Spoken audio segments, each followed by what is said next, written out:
Bismillahirrahmanirrahim. Assalamualaikum warahmatullahi wabarakatuh. Alhamdulillahirabbil alamin.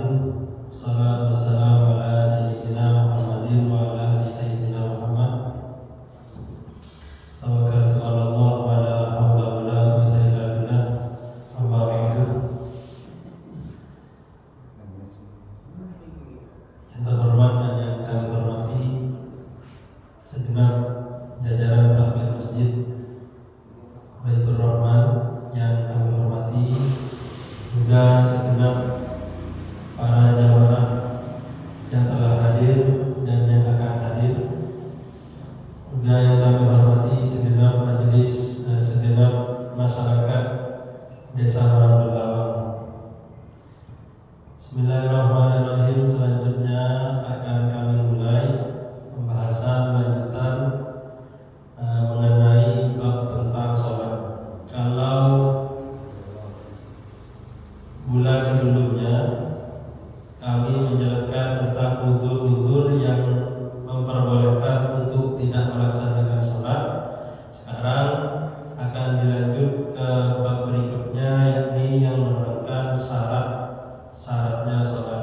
Jadi agar sholat yang kita kerjakan itu dianggap sah, maka harus sesuai dengan syarat-syaratnya.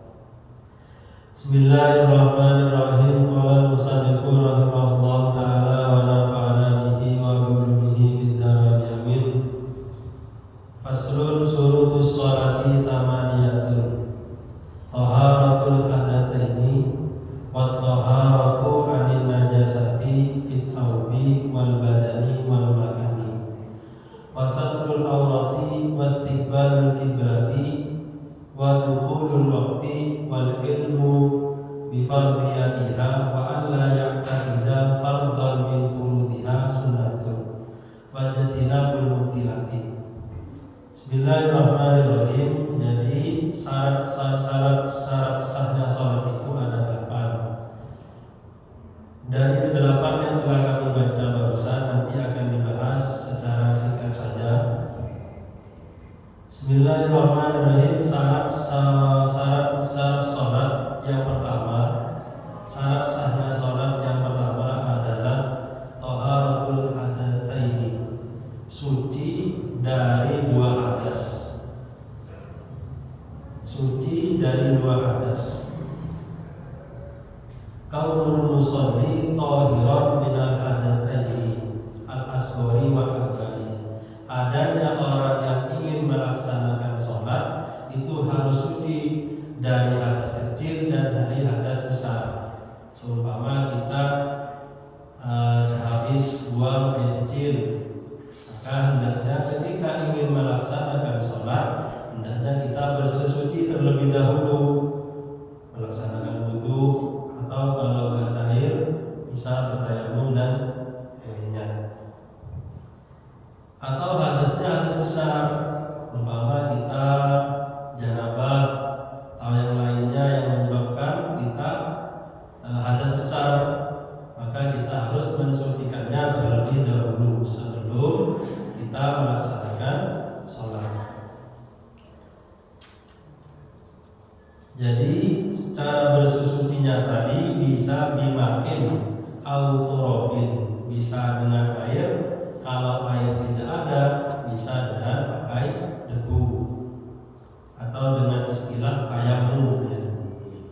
Fala tasihhu sholatu man shalla bi ghairi taharatin ma'a wujudi ahadihima. Maka tidak sah kalau seseorang sholat dengan tanpa bersesuci. Umpamanya setelah kencing, omor-omor langsung sholat, maka sholatnya tidak sah. Jadi fala tasihhu, sholatnya tidak sah. Summa in kana 'abidan 'aliman athman. Kalau dia tahu kalau sholat tidak punya wudu atau sholat dalam keadaan hadas, tapi dia tetap melakukannya, maka athman, bukan pahala yang dia dapat, tapi dosa yang dia dapat. Karena kalau sudah tahu dirinya hadas, kok tetap sholat, Jadi bukan pahala tapi dosa yang dia dapat. Kenapa? Karena ada unsur talaqub, ada unsur bermain-main. Padahal sholat itu perkara yang sangat penting. Aunasian atau lupa dirinya sudah bersuci atau belum, usiba ala pastihi, maka dia sudah dapat pahala sebab dengan bermaksud ingin melaksanakan ibadah. Kemudian ada permasalahan apa faqiduhuma. Loh, sekarang air tidak ada, debu tidak ada, air tidak ada, debu tidak ada. Kita dalam keadaan hadas. Bagaimana nanti cara kita untuk melaksanakan sholat? Fa yusolli wujuban lihurmatil waqti wa itu. Maka tetap walaupun kita dalam keadaan hadas, tapi air sama debu tidak ada, tetap kita wajib melaksanakan sholat. Nanti kita harus mengulanginya lagi. Kenapa tetap wajib melaksanakan sholat? Dihormatil waktu, karena untuk menghormati waktu. Jadi seputar taharatul hadas ini seperti itu keterangannya yang ada di kitab Safinatul Najah. Terus syarat yang kedua adalah at-taharatu minan najasati, suci dari najis. Nah, perlu kita perhatikan juga ini ya, suci dari najis. Suci dari najis fi tsaubi wal badani wal makani. Jadi yang harus suci bagi orang yang hendak melaksanakan sholat, pakaiannya suci, badannya suci, terus tempatnya juga suci. Kita bahas satu persatu. As-saub atau pakaian itu apa? Kalau di sini as-saub ay al-malbus min kulli mahmulin lahu wa in lam yataharrak biharakatihi. Yakni yang dimaksud pakaian itu sesuatu yang dipakai dari setiap yang dibawa. Namanya sekarang kita pakai baju, pakai kaos, pakai songkok, pakai sarung, ya. Dan semua yang dibawa, pakai jam, berarti jamnya juga harus suci, atau pakai cincin, cincinnya harus suci, atau bawa tasbih, tasbihnya juga harus suci. Jadi yang dimaksud as-saub itu adalah pakaian yang dibawa ketika sedang sholat. Semuanya diusahakan harus suci agar sholat yang kita laksanakan nanti dihukumi sah. Terus yang harus suci juga badan, tubuhnya juga harus suci. Asyamil lidakhili anfihi au famihi au ainihi. Jadi yang mencakup badannya juga harus suci ini juga yang termasuk lubangnya. Dalamnya hidung, dalamnya mulut, juga dalamnya mata. Jadi dalamnya tidak harus terlalu dalam. Sekiranya kita melihat sampai mana batasnya. Oleh karenanya ketika wudu kita itu disunahkan melakukan yang namanya istinsyaq. Apa istinsyaq itu? Menghirup air ke dalam hidung kemudian menyemprotkannya dan berkumur. Jadi ketika wudu juga disunahkan untuk berkumur. Tujuannya mungkin ya dikhawatirkan ada sesuatu yang najis ya, agar sholat yang kita lakukan itu bisa sah. Terus yang juga harus suci adalah wal makani. Yang dimaksud tempat dalam sholat apa semua masjid ini ya, apa semua musola ya, atau kita sholat di tempat apa semuanya harus suci ya, atau berjaraknya berapa meter. Yang dimaksud tempat adalah ma yulaki syai'an min badanihi aw malbusihi, yaitu sesuatu yang bertemu atau yang kita tempati untuk badan kita dan untuk pakaian yang kita bawa dalam sholat. Umpamanya kita sholat, bagian mana saja tempat yang kita sentuh nanti ketika sholat, nah itu adalah tempat yang harus suci ketika kita melakukan sholat. Bukan hanya yang kita sentuh, tapi pakaian yang menyentuh juga, pakaian yang kita bawa. Umpamanya pakai seperti wanita pakai mukenanya lebar. Jadi seluruh mukena yang tempat yang terkena mukena itu diharuskan suci karena itu disebut tempatnya orang yang melaksanakan sholat harus suci agar sholat yang kita lakukan dianggap sah. Selanjutnya yang nomor 3 adalah satrul aurati, juga harus menutupi aurat. Aurat itu apa aurat? An-nasalisa min suruti sihhati sholati satrul auratil musalli bima yashmaluha wa yamna'u idraka launiha fi majlisit takhatubi. Aurat itu ya kalau laki-laki, mana batasannya? Dari pusar sampai lutut ya. Kalau orang perempuan, auratnya itu kalau pada waktu sholat semua badan kecuali wajah dan kedua telapak tangan. Kalau di luar sholat seluruh badan, itu kalau keterangan di kitab. Kemudian di sini diterangkan wasalisu satrul aurati, syarat sahnya yang nomor 3 yaitu harus menutupi aurat bijirmin tohirin yamna'u yatalaunil basyarati. Menutupi auratnya itu dengan memakai benda yang suci, sekiranya benda itu dapat menutupi warna kulit kita. Hanya warna kulit kita coklat, kemudian kita pakai baju warna hitam, sekiranya warna kulit tidak nampak, maka aurat itu sudah tertutup. Jadi syaratnya harus pakai benda, dan yang kedua warna kulitnya tidak tampak. Atau sudah pakai kain, tapi kainnya itu nerawang sehingga kulitnya masih tampak, maka itu tidak dianggap menutupi aurat. Kalau auratnya sudah tidak tertutup, maka salatnya otomatis tidak sah. Begitu. Jadi di sini diterangkan wala yakfi ma laisa bijirmin, tidak cukup sesuatu yang bukan benda. Kulit memang tidak kelihatan, contoh seperti kadul mati, seperti dalam keadaan petang gelap gulita, kan otomatis aurat kita atau kulit kita tidak tampak. Nah, seperti itu tidak dianggap menutupi aurat. Jadi walaupun dalam keadaan padam, listrik padam, kemudian kita sholat dalam keadaan telanjang, maka itu tidak sah karena tidak menutupi aurat.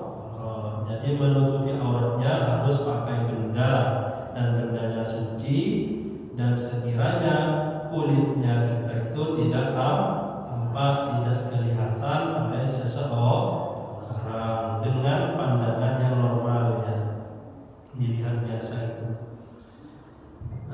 Kita lanjut ke syarat yang keempat, yaitu adalah wastiqbalul kiblati, harus menghadap ke arah kiblat.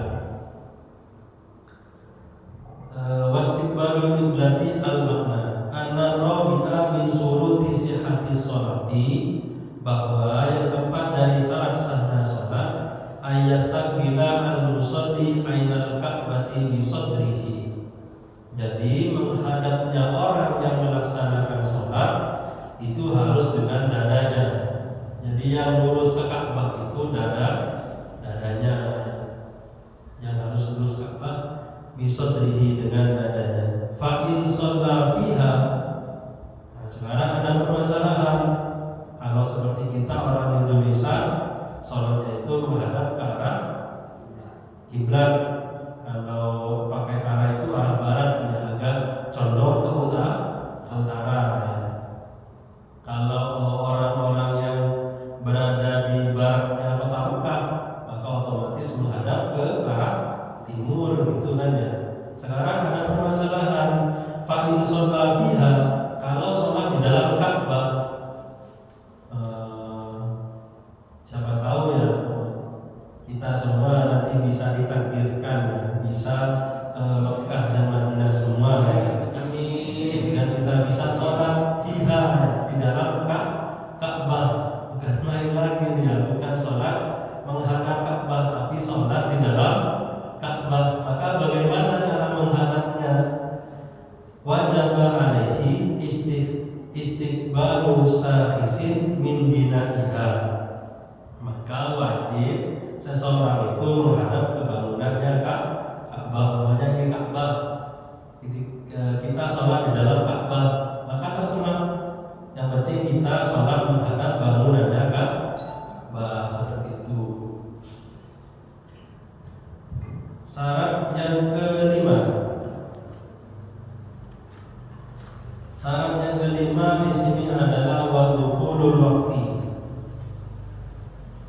Masuknya waktu.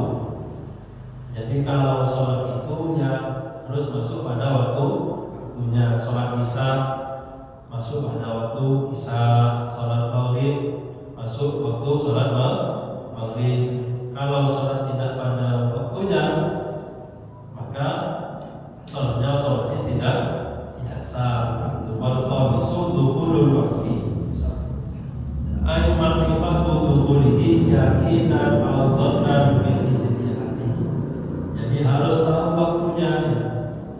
Alhamdulillah kita di sini masih banyak orang yang melaksanakan adzan ya. Ketika adzan berkumandang, oh sekarang sudah masuk waktunya isya namanya. Sekarang sudah banyak HP Android ya. Banyak aplikasi-aplikasi yang menerangkan tentang waktu ibadah, ya, waktu sholat dan lain semacamnya. Jadi agar tidak bingung ya. Tapi kalau kita berada di kejauhan keramaian ya, namanya berada di hutan atau kita sedang hobi mendaki gunung gitu, kan jauh ya, jauh dari keramaian ya. Nanti bagaimana caranya ya? Jadi ada ilmunya tersendiri ya. Jadi yang kelima itu harus masuk waktu sholat, harus mengetahuinya secara yakin atau secara prasangka.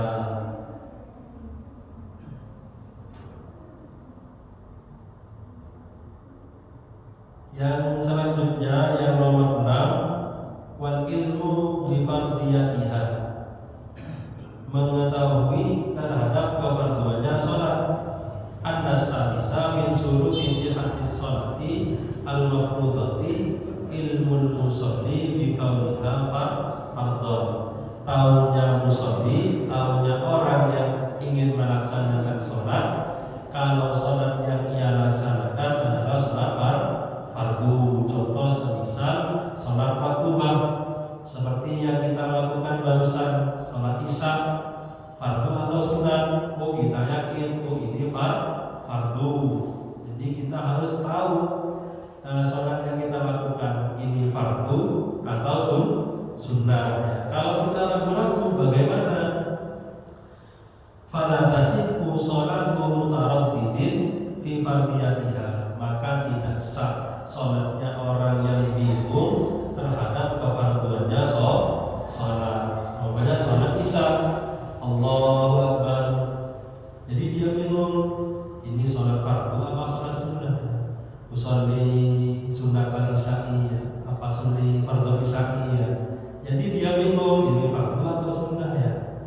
Maka ketika dia melanjutkan karena dia bimbang awalnya bingung, maka sholatnya itu tidak sah. Fala tasihu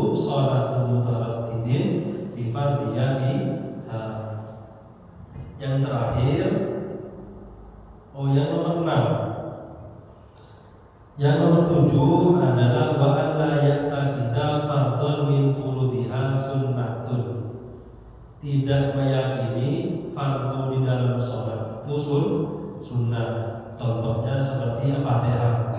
Baca surat Al-Fatihah dalam sholat hukumnya wajib. Ruku dalam sholat hukumnya wajib. Hukumnya fardu. Contohnya sujud dalam sholat hukumnya fardu. Kita harus yakin. Kalau kita meyakini seperti Fatihah, seperti ruku itu sunnah, maka sholat yang kita lakukan otomatis tidak sah. Tapi kalau para jamaah sekalian insya Allah sudah paham kalau rukun-rukunnya sholat itu semua sudah paham. Nanti kita perdalam lagi untuk bulan-bulan selanjutnya ya.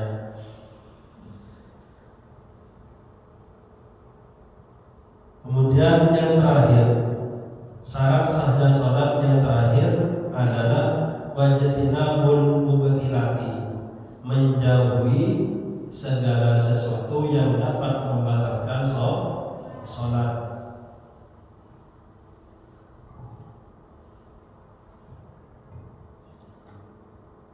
Segala sesuatu yang membatalkan sholat, contohnya seperti kita seperti di atas hadas ya, sholat kebentur gitu ya, jadi sholatnya tidak sah. Sholat tiba-tiba bergerak lebih dari 3 kali dalam terus menerus, maka sholatnya juga tidak sah. Sholat Allahu Akbar kemudian gatal, kupingnya gatal rumahnya, garuk sampai 3 kali terus benar 1, 2, 3, 4 itu sudah batal.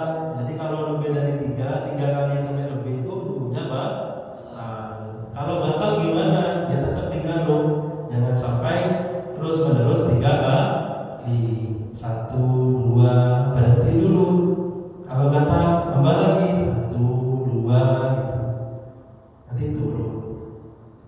Jadi usahakan kita jaga, karena kita tidak sadar kalau bergerak lebih 3 kali itu dapat membatalkan sholat. Kadang sering ya kantuk, kadang-kadang Allahu Akbar, kemudian wahid. Gerakannya hati-hati, jangan sampai lebih dari 3 gerak. Nanti sholat yang kita lakukan bisa batal atau tidak sah ya. Dan perkara yang membatalkan sholat dan yang lainnya nanti di belakang dijelaskan tentang sesuatu yang dapat membatalkan sholat.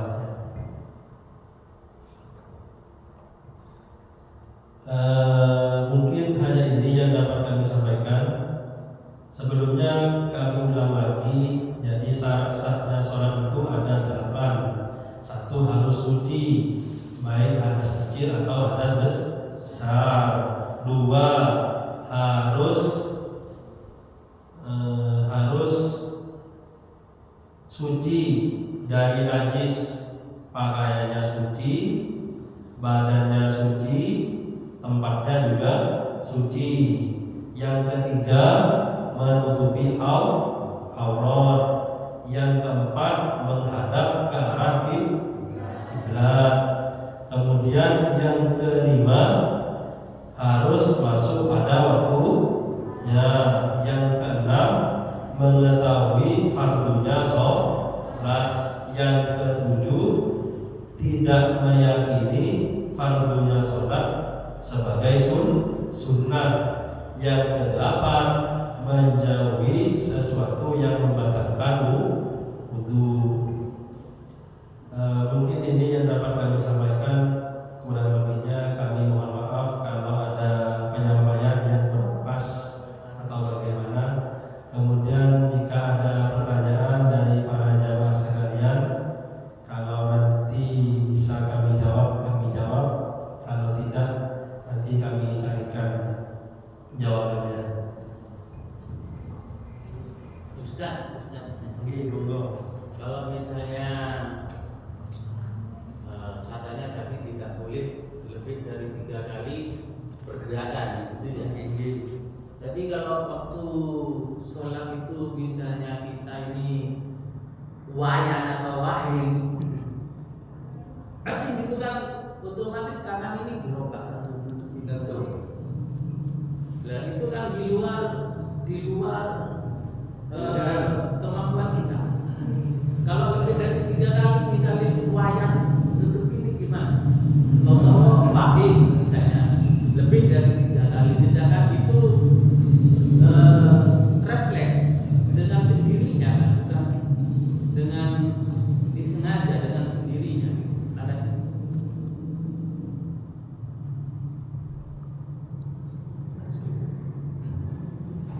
ya, tadi mengenai keterangan agar tidak bergerak lebih dari 3 kali.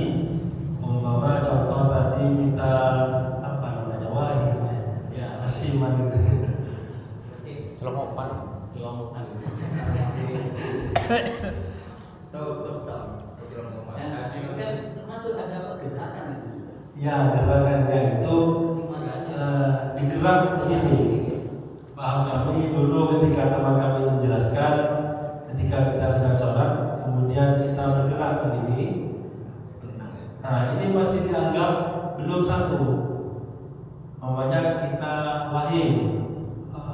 Nah, ini baru kalau sedikit kita berhenti begini, baru dianggap satu gerakan. Kemudian kita kalau gerak lagi nggak apa-apa ya, 2 kali. Asalkan geraknya tadi memang kebutuhan, bukan karena alakum, bukan karena untuk bermain. Kalau bermain namanya ada temannya sholat di sini. Kemudian kita memang gerak 1 kali aja ya, ini sudah sholatnya batal karena geraknya tadi memang karena bermain. Beda kalau hajat, kalau dibutuhkan seperti wahing ya, atau gatal kita, atau kadang kita lepas songkok adanya. Kadang mau sujud masih gini-gini dulu, hati-hati takut gerakannya lebih dari 3 kali ya. Atau betulkan sarung kadang, atau nyincing apa baju kadangnya, atau yang lain sebagainya. Mungkin ada pertanyaan yang lain? Misalnya kita sudah sholat dan sudah wirid, tahu-tahu sehabis wirid itu ingat bahwa sholatnya itu sebelum sholat itu sudah tidak punya wudu, itu bagaimana?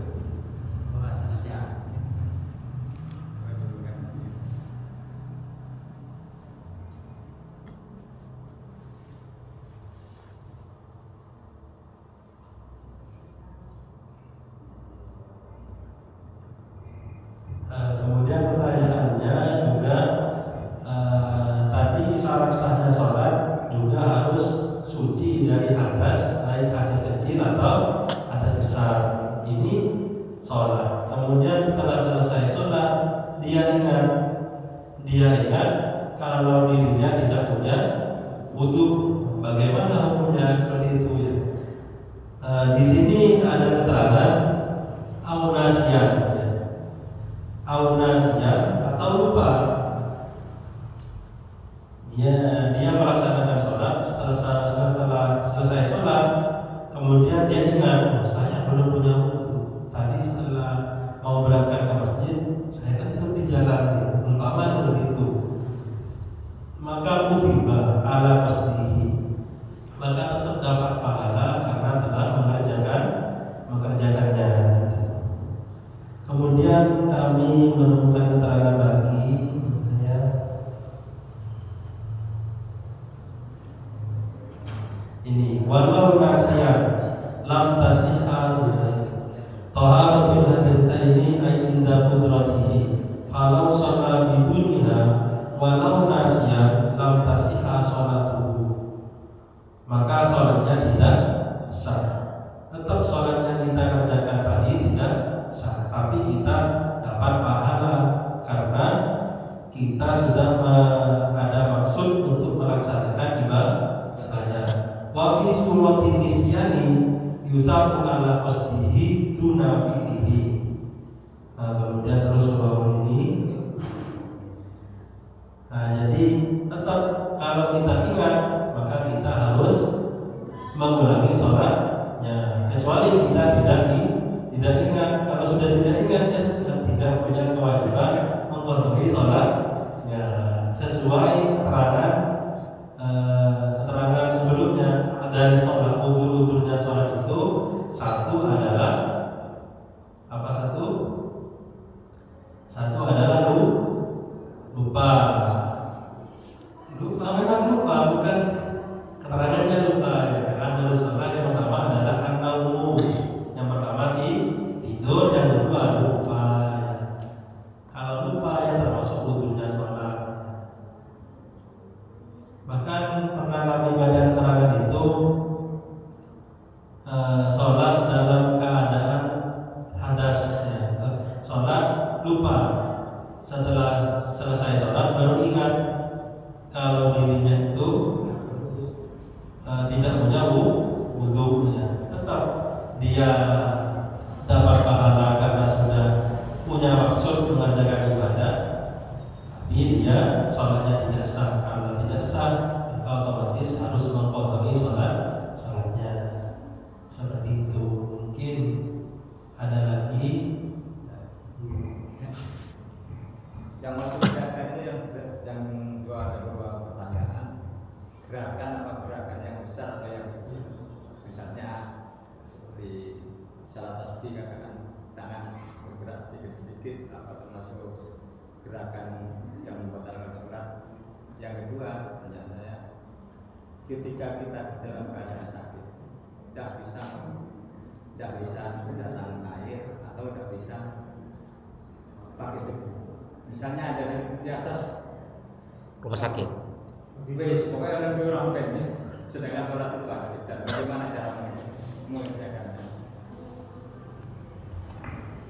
kalau tadi mengenai gerakannya besar atau kecil, atau banyak kita sholat tasbih kadang dari lamanya ada sedikit ini gitu ya. Menghitung maksudnya. Oh begitu ya. Tadi sesuai kebutuhannya. Kalau hajat ada yang membolehkan, nggak apa-apa ya. Kalau gerakannya besar, apa besar ya? Gerakan besar. Gerakan saya pindah. Misal kalau kan kecil. Oh iya. Tantangan itu, sudah berdiri. Keterangan kata nggak boleh, asalkan nggak tahu apa. Iya, gerakan boleh ya. Ketika sholat, garuknya memang gerak, semua tangan gerak, bukan hanya jari-jarinya. Karena aja nggak nyampe, ya umumnya sininya gatel, ya gerak semua. Gerak begini, nggak apa-apa ya. Kalau gerakan yang diperbolehkan walau lebih 3 kali, gerakan pakai jari telunjuk ya. Jadi ada keterangan pakai jari telunjuk nggak apa-apa ya.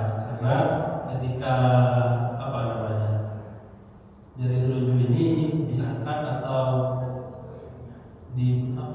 digerakkan ketika melaksanakan at-tahiyat, ketika melaksanakan duduk tahiyat itu ya. Jadi banyak gatal di kuping umpamanya, garuk begini.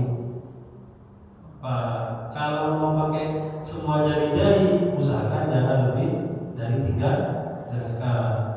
1, 2, berhenti dulu ya. Masih gatal, lanjut lagi ya.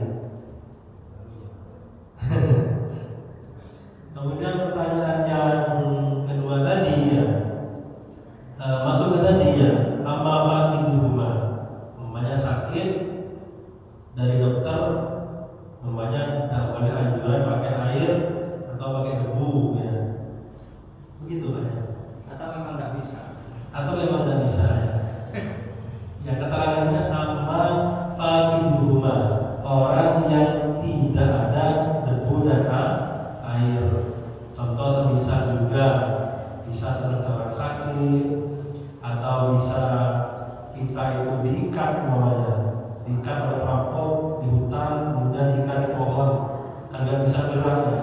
Mau wudhu nggak bisa, mau ngapa-ngapain nggak bisa, diikat kita ya. Jadi gimana sholatnya? Sedangkan kita muslim punya kewajiban sholat. Fa yusolli wujuban dihormati waktu, maka tetap sholat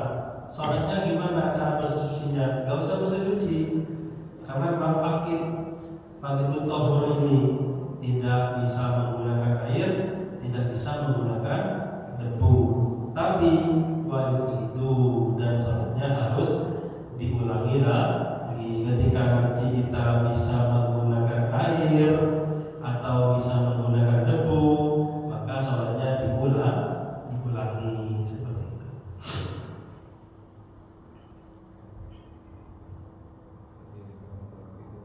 Mengerjakan seperti biasa. Mengerjakan seperti biasa walaupun dalam keadaan hadas. Dihormati waktunya, karena untuk menghormati waktunya itu. Ini ngomong ya waktu lo, saya dulu nambah nanti ya. Saya kata ngaji mana ini? Harus sakit ngaji ya. Sedangkan sholat wajib. Ustaz, ini kan banyak perokok berat ini. Biasanya perokok berat itu sarungnya lubang-lubang, lubang-lubang.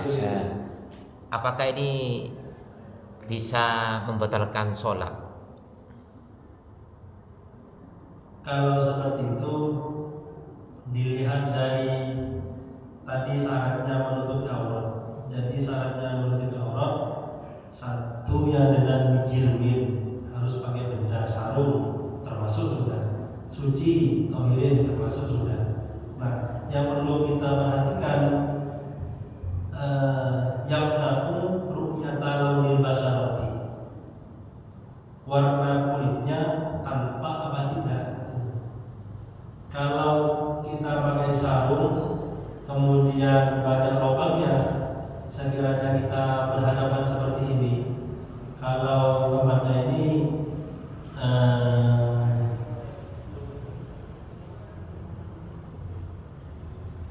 fi majlis takhutubi, di majlis yang bisa kita ngobrol, makanya kita ngobrol begini, duduk dekat-dekat begini, kemudian kita dengan pandangan yang normal,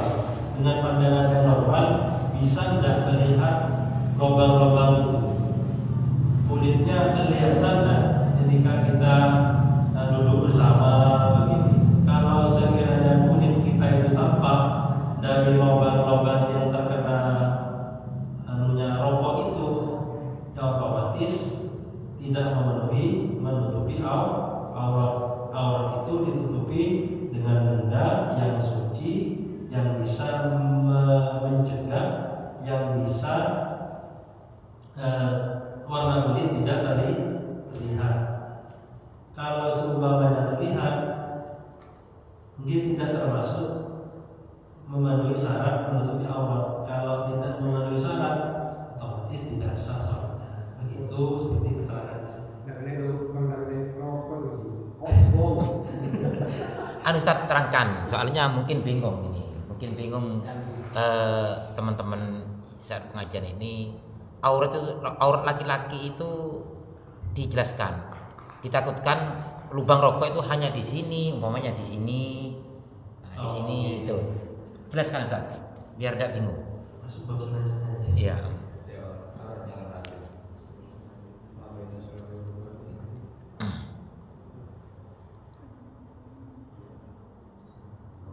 Auratnya, jadi auratnya laki-laki itu ya dari lutut sampai pusar. Kalau cuma lubang-lubangnya tadi di bawah lutut, umpamanya di betis, umpamanya sarungnya itu dan betis, kadang betis Iya betis. maka yang hukumnya walaupun ada kelihatan hukumnya nggak apa-apa, karena itu bukan termasuk aurat. Ya, umpamanya baju kita lubang, umpamanya sini lubang separuh begitu lubangnya, ya tetap sholat kita itu sah. Kenapa? Karena kalau kita tutup, asalkan pusarnya tidak, batas pusar ini tidak terlihat. Ingat, jadi auratnya laki-laki itu dari pusar sampai lutut. Jadi bukan pusar sama lututnya saja. Takutnya nanti pusarnya ditutup begitu. Bukan dari pusar sampai lutut. Nanti cuma lututnya saja ditutup.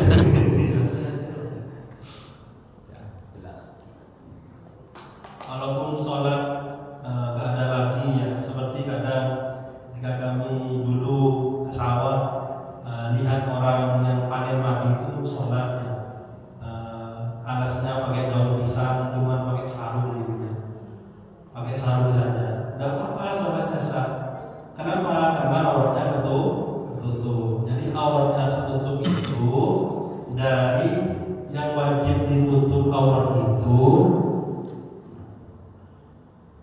wal wajibu satruha min a'la wa jawaniba. Jadi yang wajib ditutup dari arah atas sama arah bawah. Jadi kalau pakai sarung, kemudian sarungnya itu di atas pusar, itu aman ya. Kalau sarungnya di bawah pusar, takut kaosnya ini molor ya. Ketika molor, otomatis bisa kelihatan dari atas ya. Kalau kelihatan dari atas, maka sholatnya tidak sah karena auratnya kelihatan. Jadi yang wajib itu kalau dilihat dari atas tertutup, kalau dari samping tertutup. Kalau dilihat dari bawah pakai sarung kelihatan auratnya, tidak termasuk tidak menutupi aurat. Jadi walaupun kamu sudah sarungan kemudian sama temannya dilihat dari bawah, auratnya kelihatan, tetap sarungnya itu sah. Kenapa? La min asfali. Kalau kana yusolli fi uluwin wa tahtahu man yaraha. Jadi ada orang yang sholat di atas, kemudian sama temannya dilihat dari bawah, auratnya kelihatan, gitu ya. Gak apa-apa, karena yang wajib itu kalau dilihat dari atas tertutup auratnya, kalau dilihat dari samping auratnya tertutup. Kalau sama bawahnya gimana nanti ya? Harus pakai celana kita begini. Lah sing aman bolong-bolong sing rokokan pakai suara.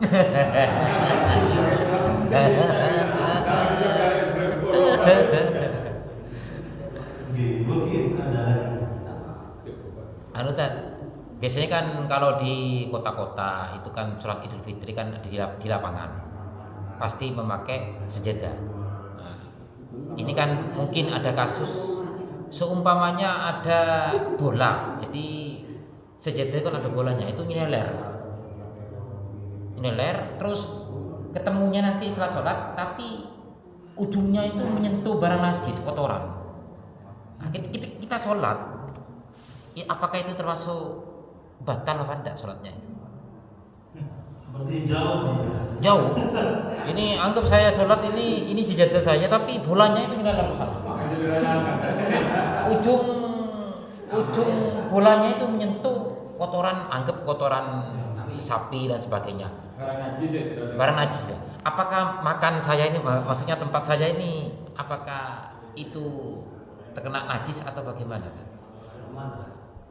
Kalau barangnya, kalau di sini diterangkan wal makani, ai mayulaki syai'an, sesuatu yang bertemu, yang nyambung, min badani awal busihi, sesuatu yang sambung dengan badannya atau dengan pakaiannya atau dengan yang dipakai untuk melaksanakan sholat. Pakai sajadah, kemudian benarnya kan masih sambung, yulaki, mayulaki syaitan, ya termasuk nyambung ke najisnya.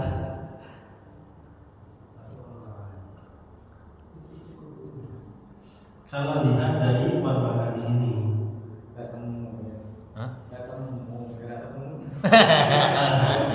lebih baik kita jadi kalau kita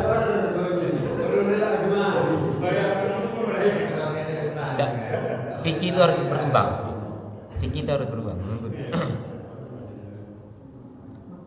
Demen nih. banyak permasalahan karena kita sholat, nah kan syarat sahnya itu harus suci dari najis. Makanya kita sholat, pertengahan sholat isya dapat 2 rakaat, kemudian ada cacat yang nempel di baju kita. Lalu gimana harusnya kita mau batal apa tidak gitu ya. Jadi kalau seumpama ada hal seperti itu, kita lihat najisnya itu basah atau kering. Kalau najisnya itu kering, ya cukup digibaskan saja ya, bes gitu saja ya. Kalau najisnya kering ya, tapi kalau basah, maka harus dibuka ya, bajunya dibuka, pakaiannya dibuka.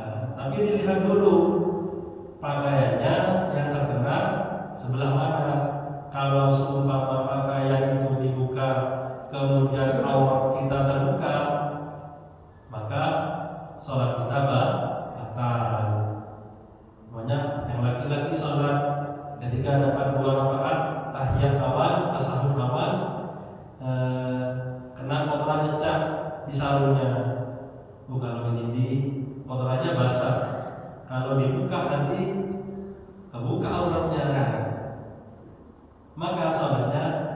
otomatis batal, ulangi lagi nanti, salat lagi.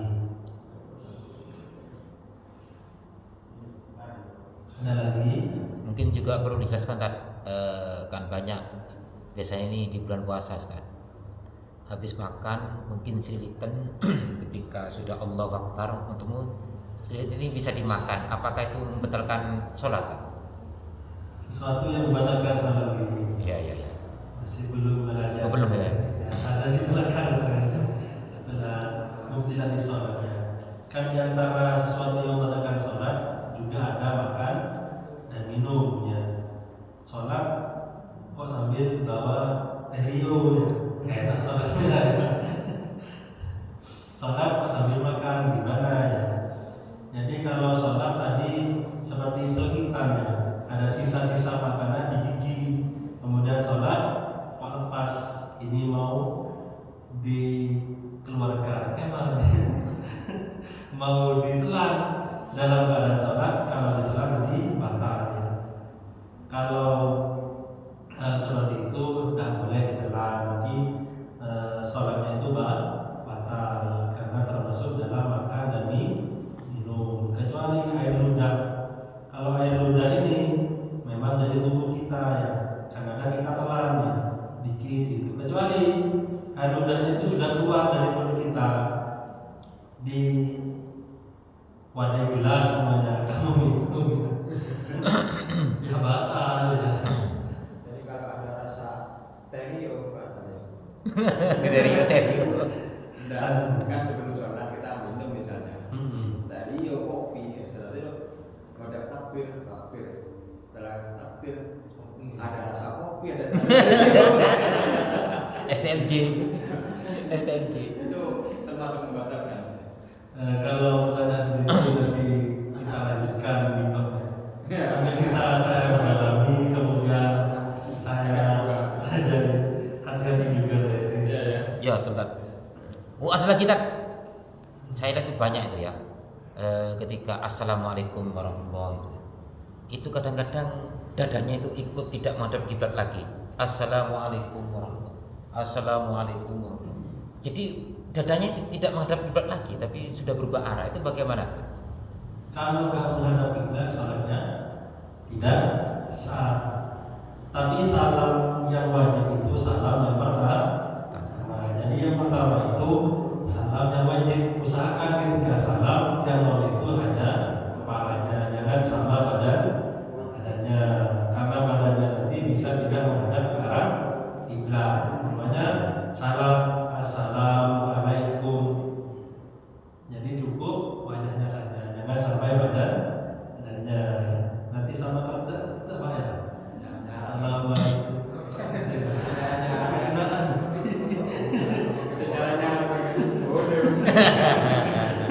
Sambil rekan.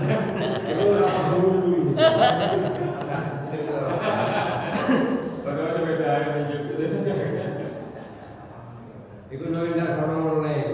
Ingatkan lagi Ustaz. Ingatkan lagi ada gerakan 3 kali itu ketika Sami Allahu liman hamidah. Kadang-kadang orang itu begini. Kadang-kadang itu begitu. Melambai-lambai gitu. Ya diusahakan ketika itidal bangun setelah ruku ya, berdiri setelah melaksanakan ruku. Ya usahakan tangannya tidak bergerak lebih 3 kali. Karena ada Sami Allahu liman hamidah, tangannya lebar. Kadang sudah mau sujud, bajunya mau masih di apa namanya? Epicek. Saya bahasanya kurang. Dirapikan. Jadi kalau memang gerakan itu gerakan sholat seperti gerakan sujud, gerakan ruku, walaupun yang memang ini gerakan sholat ya. Kalau nggak boleh gerak sama sekali, ya bukan sholat namanya, ya disolat. Kalau gerakan sholat ya nggak apa-apa, Allahu Akbar, memang gerak, sujud, ruku, gerak. Kalau gerakan di luar sholat, kalau memang itu dibutuhkan, gerakan tidak boleh melebihi 3 kali. Kalau tidak dibutuhkan atau seumpama main-main dia, ya sholatnya batal kalau gerak lebih 3 kali.